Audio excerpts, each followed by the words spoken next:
నాచన సోమన సత్యభామ యొక్క యుద్ధమును ఇలా వర్ణిస్తున్నాడు. హరిజూచుం హరిజూచు జూచు కములం దందందమందార కేసరమాల. హరిజూచుం హరిజూచు జూచు కములం దందంద మందార కేసరమాల. మకరంద బిందు శైలస్యందంబులందంబులై. హరిజూచుం హరిజూచు జూచు కమలం దందంద మందార కేసరమాల. మకరంద బిందు శైలస్యందంబులందంబులై. తొలుగంబయ్యద పొంగొకింత దొలగం దొట్టో శర సారము.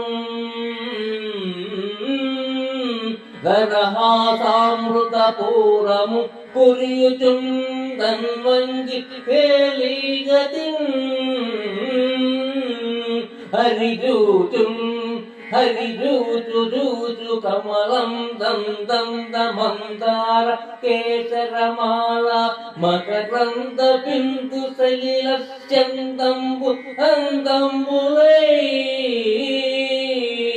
ಹುರುಗಂಬಯ್ಯದ ಕೊಂಗೊಕ್ಕಿಂತ ತೊಲಗಂ ದೊಡ್ಡೋ ಶರಾಸಾರಮು. ಧರಹಾಸಾಮೃತ ಪೂರಮು ಗುರಿಯುಚುಂದಂಗಿ ಕೇಳಿಗತಿ.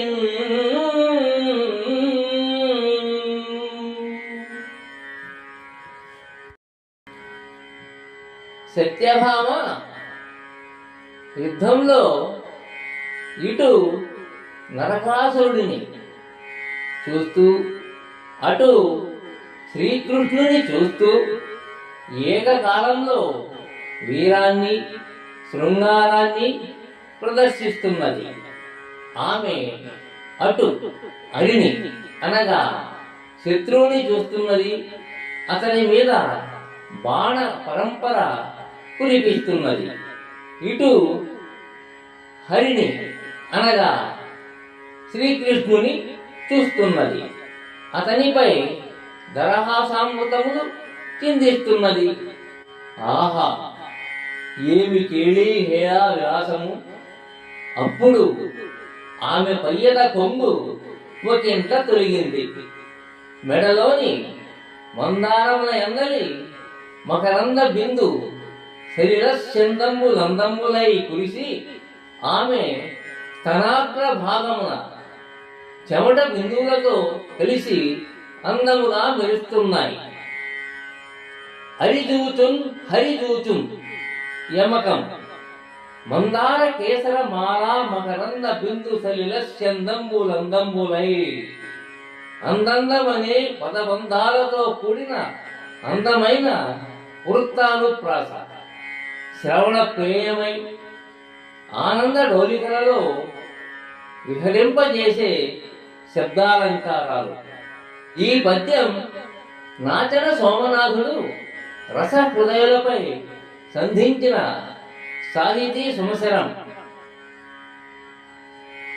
పోతన గారిలో కూడా ఇలాగే అనిపించి ఉంటుందో ఏమో.